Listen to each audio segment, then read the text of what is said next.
ಇನ್ನು ಬಿಡದಿ ಟೌನ್ಶಿಪ್ ನಿರ್ಮಾಣ ಮಾಡೇ ಮಾಡ್ತೀವಿ ಅಂತ ಸಿಎಂ ಡಿಕೆ ಶಿವಕುಮಾರ್ ಹಠಕ್ಕೆ ಬಿದ್ದಿದ್ದಾರೆ. ಹೇಗ್ ಮಾಡ್ತಿರೋ ನೋಡೇ ಬಿಡ್ತೀವಿ ಅಂತ ಕೇಂದ್ರ ಸಚಿವ ಎಚ್ ಡಿ ಕುಮಾರಸ್ವಾಮಿ ಮತ್ತೊಂದು ಕಡೆ ಸವಾಲ್ ಹಾಕಿದ್ದಾರೆ.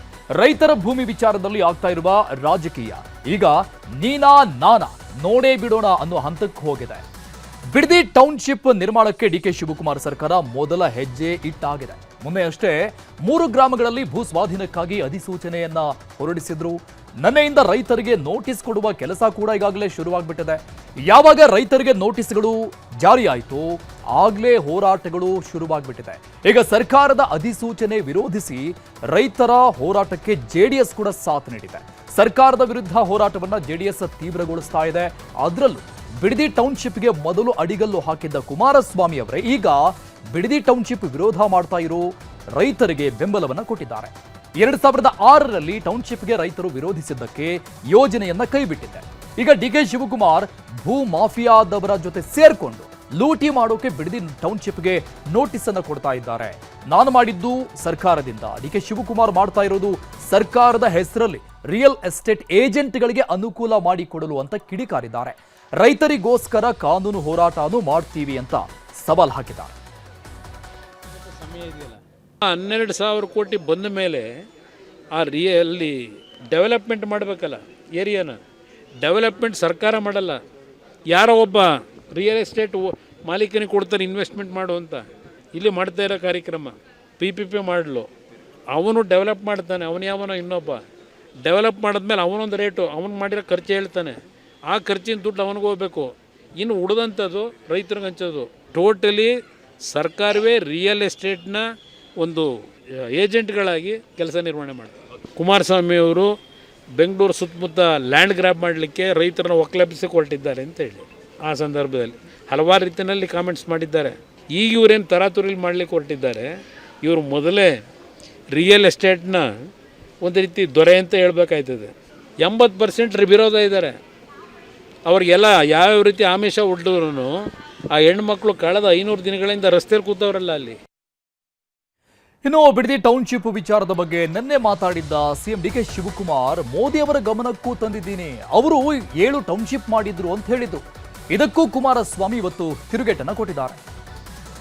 I wish them good luck. ಏನ್ ಕುಮಾರಸ್ವಾಮಿ ಮಾರ್ಗದರ್ಶನ ಕೊಟ್ಟರು ಆ ಮಾರ್ಗದರ್ಶನಲ್ಲೇ ಟೌನ್ಶಿಪ್ ಆಗ್ತಾ ಇರೋದು. ನಿನ್ನೆ ಪ್ರೈಮ್ ಮಿನಿಸ್ಟರ್ ಭೇಟಿ ಮಾಡಿದ್ದೀನಿ. ಪ್ರೈಮ್ ಮಿನಿಸ್ಟರ್ ಹೇಳಿದ್ರು, ನಾನು 7-8 ಟೌನ್ಶಿಪ್ ಮಾಡಿದ್ದೆ, ಡಿಕೆ ನೀನು ಒಳ್ಳೆ ಕೆಲಸ ಮಾಡ್ತಾ ಇದೆಯಾ, ಬೆಂಗಳೂರಿಗೆ ಜಾಸ್ತಿ ಒತ್ತಡನ ಕಡಿಮೆ ಮಾಡಬೇಕು ಅಂತ ನನಗೆ ಕಿವಿ ಮಾತಾಡಿದ್ದಾರೆ. ಅವ್ರದ್ದು ಕೂಡ ನನ್ನ ಗಮನದಲ್ಲಿ ಇಟ್ಕೊಂಡು ನಾವು ಮಾಡ್ತಾ ಇದ್ದೀವಿ. ನರೇಂದ್ರ ಮೋದಿ ಅವರೇ ಮೆಚ್ಚುಗೆ ವ್ಯಕ್ತಪಡಿಸಿದ್ದಾರೆ. ಟೌನ್ಶಿಪ್ ಮಾಡೋದಕ್ಕೆ ತುಂಬ ಚೆನ್ನಾಗಿ ಮಾಡ್ತಾ ಇದೆಯಾ, ಮಾಡು ಅಂತ ಹೇಳಿದ್ದಾರೆ ಅಂತಕ್ಕಂಥ ಪದ ಏನು ಬಳಸಿದ್ದಾರೆ. ನರೇಂದ್ರ ಮೋದಿಯವರು ಗುಜರಾತ್ನಲ್ಲಿ ಮಾಡಿರ್ತಕ್ಕಂಥ ಟೌನ್ಶಿಪ್ ಇದೆಯಲ್ಲ ಒಂದು ಭಾಗದಲ್ಲಿ, ಅದರಲ್ಲಿ ಏನು ಬೆಳೀಲಿಕ್ಕೆ ಸಾಧ್ಯ ಇಲ್ಲದೆ ಇಲ್ಲ ಅಂಥ ಭಾಗದಲ್ಲಿ ಟೌನ್ಶಿಪ್ ಮಾಡಿದ್ದಾರೆ, ಗಿಫ್ಟ್ ಸಿಟಿ ಮಾಡಿದ್ದಾರೆ, ಎಲ್ಲ ಇದೆ, ಒಪ್ಕೋತೀನಿ.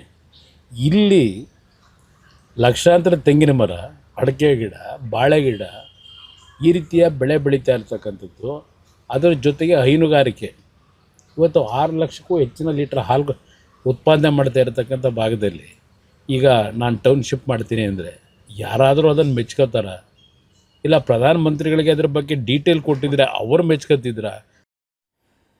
ಯಾವಾಗ ಡಿಕೆ ಶಿವಕುಮಾರ್ ಅವರನ್ನ ರಿಯಲ್ ಎಸ್ಟೇಟ್ ದೊರೆ ಅಂತ ಎಚ್ಚರಿಕೆ ಹೇಳಿದ್ರು ಆಗ ಮಾಗಡಿ ಶಾಸಕ HC ಬಾಲಕೃಷ್ಣ ತಿರುಗಿಬಿದ್ರು. ಕುಮಾರಸ್ವಾಮಿ ಅವರ ಕುಟುಂಬ ಬೇಕಾದಷ್ಟು ಆಸ್ತಿ ಬಿಡದಿಯಲ್ಲಿ ಮಾಡಿಟ್ಟಿದ್ದಾರೆ, ಏನ್ ಆಲೂಗಡ್ಡೆ ಬೆಳೆದು ಆಸ್ತಿ ಮಾಡಿದ್ರ ಅಂತ ಸವಾಲ್ ಹಾಕಿದ್ದಾರೆ. ಇದಕ್ಕೆ HD ಕುಮಾರಸ್ವಾಮಿ ಕೊಟ್ಟಿದ್ದು ಸಿಟ್ಟಿನ ಉತ್ತರ. ಅವತ್ತು ನೀವು ರಿಜೆಕ್ಟ್ ಮಾಡ್ತೀರಾ, ನೀವು ಮಾಡಿದ್ರೆ ರೈತರ ಪರ, ನಾವು ಮಾಡಿದ್ರೆ ರಿಯಲ್ ಎಸ್ಟೇಟ್ ದಲ್ಲಾಳಿಗಳು.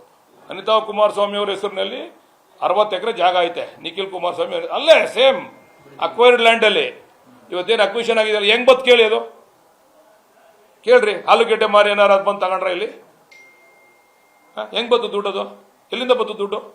ನನ್ನ 45 ಎಕರೆ ಲ್ಯಾಂಡು ಕಷ್ಟಪಟ್ಟು ಸಂಪಾದನೆ ಮಾಡಿದ ಲ್ಯಾಂಡ್ ನಾನು.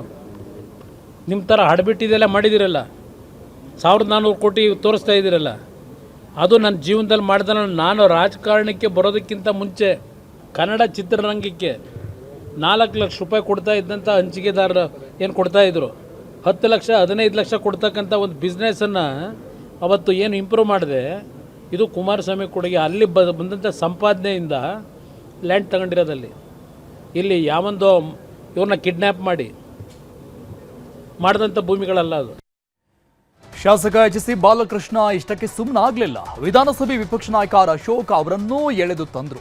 ಬಿಡದಿ ಟೌನ್ಶಿಪ್ ವಿಷಯದಲ್ಲಿ ಡಿ.ಕೆ. ಶಿವಕುಮಾರ್ ಅವರನ್ನ ದಲ್ಲಾಳಿ ಅಂದಿದ್ರು. ಅದಕ್ಕೆ ತಿರುಗೇಟ್ ಕೊಟ್ಟ ಬಾಲಕೃಷ್ಣ ಅಶೋಕ್ ಅಧಿಕಾರದಲ್ಲಿದ್ದಾಗಲೂ ಲೂಟಿ ಮಾಡಿದ್ದು ಗೊತ್ತಿದೆ ಅಂತ ಹೇಳಿದ್ದಾರೆ. ಈಗ ಅಶೋಕ್ ಈಗ ಎದ್ಬಿಟ್ಟವ್ರ ಪಾಪ, ಅವತ್ತಿನ ಸುಮ್ಮನೆ ಇದ್ರು, ಅವರು ಈಗ ಎದ್ಬಿಟ್ಟವ್ರ ಅಣ್ಣವರು. ಓಹೋ ಏನ್ ರಿಯಲ್ ಎಸ್ಟೇಟ್ ಅದೇನೋ ಹೇಳೋನೆ, ಅದೇನು ಹೇಳೋರು ಅದು ನೀವು ಹೇಳ್ಬೇಕು, ಅದೇನೋ ಹೇಳೋ ಪಾಪ ಅಣ್ಣಯ್ಯ. ದಲ್ಲಾಳಿಗಳು ಅಂತ. ಇವನೇನು ಸತ್ಯ ಹರಿಶ್ಚಂದ್ರ, ಇವನ್ ಮನೆ ಮುಂದೆನೆ ಸತ್ಯ ಹರಿಶ್ಚಂದ್ರ ಓಡಾಡ್ತಾ ಇದ್ದಿದ್ದು. ಹೆಂಗ್ ಬಂತು ಕೇಳ್ರಿ ಅವನ ಆಸ್ತಿ, ಅಶೋಕ್ ಆಸ್ತಿ. ಅವ್ನು ಹುಟ್ತಾ ಏನು ಶ್ರೀಮಂತ ಏನಲ್ಲ ರೀ, ಎಲ್ಲ ಮಂತ್ರಿ ಆದ್ಮೇಲೆ ಮಾಡ್ಕೊಂಡಿರೋದು, ಸರ್ಕಾರ ಬಂದ್ಮೇಲೆ ಎಲ್ಲ ಸೇರ್ಕೊಂಡೆ ಬಳ್ಕೊಂಡಿರೋದು ಕಾಂಪಿಟೇಷನ್ ಮೇಲೆ. ಕಾಂಗ್ರೆಸ್, ಜೆಡಿಎಸ್, ಬಿಜೆಪಿ ಪಕ್ಷದ ರಾಜಕಾರಣಿಗಳು ಅಧಿಕಾರದಲ್ಲಿದ್ದಾಗ ಎಲ್ಲಾನು ಬಾಚಿಕೊಂಡು ಆಸ್ತಿ ಮಾಡಿಕೊಂಡಿದ್ದಾರೆ. ಹೀಗಂತ ಶಾಸಕ ಬಾಲಕೃಷ್ಣ ಅವರ ಹೇಳಿಕೆಯಿಂದಲೇ ಗೊತ್ತಾಗುತ್ತೆ. ಆದರೆ ಈಗ ಇರೋ ಆಸ್ತಿನೂ ಕಳ್ಕೊಳ್ತಾ ಇರೋದು ಮಾತ್ರ ಬಡಪಾಯಿಯ ರೈತರು. ಹಾಗಾಗಿನೇ ಮಂಡಲಹಳ್ಳಿ ಅರಳಾಳು ಸಂದ್ರದ ರೈತರು ವಿರೋಧವನ್ನ ವ್ಯಕ್ತಪಡಿಸ್ತಾ ಇದ್ದಾರೆ. ಬಿಡದಿ ಟೌನ್ಶಿಪ್ ವಿಷಯದ ಬಗ್ಗೆ ಯಾವಾಗ ಡಿ.ಕೆ. ಶಿವಕುಮಾರ್ ಪ್ರಧಾನಮಂತ್ರಿಗಳ ಹೆಸರು ತಂದ್ರು, ಆಗ್ಲೇ ಬಿಜೆಪಿ, ಜೆಡಿಎಸ್ನವರು ರಾಹುಲ್ ಗಾಂಧಿ ಅವರಿಗೆ ಪತ್ರ ಬರೆಯೋ ಮೂಲಕ ಹೊಸ ಆಟವನ್ನ ಈಗ ಶುರು ಮಾಡಿದ್ದಾರೆ.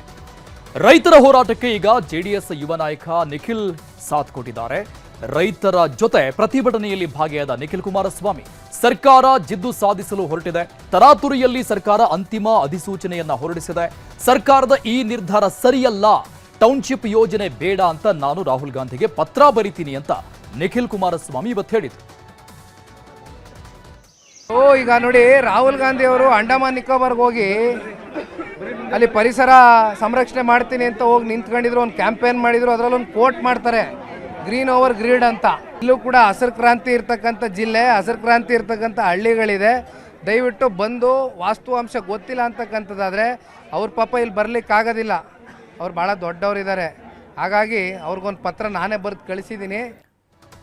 ಇನ್ನು ಬಿಜೆಪಿ ರಾಜ್ಯಾಧ್ಯಕ್ಷ ವಿಜೇಂದ್ರ ಕೂಡ ರಾಹುಲ್ ಗಾಂಧಿಗೆ ಪತ್ರವನ್ನ ಬರೆದಿದ್ದಾರೆ. ಕಾಂಗ್ರೆಸ್ ಸರ್ಕಾರ ರೈತರ ಸಮಸ್ಯೆ ಕೇಳ್ತಾ ಇಲ್ಲ, ಹಸಿರು ಭೂಮಿಯನ್ನ ಕಾಂಕ್ರೀಟ್ ಜಂಗಲ್ ಮಾಡ್ತಾ ಇರುವುದನ್ನ ತಪ್ಪಿಸಿ ಅಂತ ಪತ್ರವನ್ನ ಬರೆದಿದ್ದಾರೆ. ರೈತರ ಹಿತಾಸಕ್ತಿಗಳ ವಿರುದ್ಧವಾಗಿ ಬಿಡದಿ ಬಳಿಯ ಫಲವತ್ತಾದ ಭೂಮಿಯನ್ನ ರಿಯಲ್ ಎಸ್ಟೇಟ್ ಹೆಸರಲ್ಲಿ ಕಬಳಿಸುವ ಹುನ್ನಾರ ನಡೆದಿದೆ. ರಾಜ್ಯ ಕಾಂಗ್ರೆಸ್ ಸರ್ಕಾರ ಕೈಗೆತ್ತಿಕೊಂಡಿರುವ ಭೂ ಸ್ವಾಧೀನ ಪ್ರಕ್ರಿಯೆಯಲ್ಲಿ ಕೂಡಲೇ ಮಧ್ಯಪ್ರವೇಶ ಮಾಡಬೇಕು, ಯೋಜನೆಯನ್ನ ರಾಜ್ಯ ಸರ್ಕಾರಕ್ಕೆ ನಿಲ್ಲಿಸಲು ಸೂಚಿಸಬೇಕು, ಕೂಡಲೇ ಮಧ್ಯಪ್ರವೇಶಿಸಿ ಕಣ್ಣೀರು ಹಾಕ್ತಾ ಇರುವ ರೈತ ಕುಟುಂಬಗಳಿಗೆ ನ್ಯಾಯ ಒದಗಿಸಬೇಕು ಅಂತ ಮಾನ್ಯ ಶ್ರೀ ರಾಹುಲ್ ಗಾಂಧಿಯವರಿಗೆ 2 ಪುಟಗಳ ಪತ್ರವನ್ನ ಬರೆದಿದ್ದಾರೆ. ಇಷ್ಟೆಲ್ಲದರ ಮಧ್ಯೆ ನಾಳೆ 10 ರೈತ ಸಂಘಟನೆಗಳಿಂದ ಬೈರಮಂಗಲ ಚಲೋ ಹೆಸರಲ್ಲಿ ಪಾದಯಾತ್ರೆ ನಡೆಯಲಿದೆ. ಭೂಸ್ವಾಧೀನ ಪ್ರಕ್ರಿಯೆ ವಿರೋಧಿಸಿ ಈ ಜಾಥಾವನ್ನ ಹಮ್ಮಿಕೊಂಡಿದ್ದಾರೆ.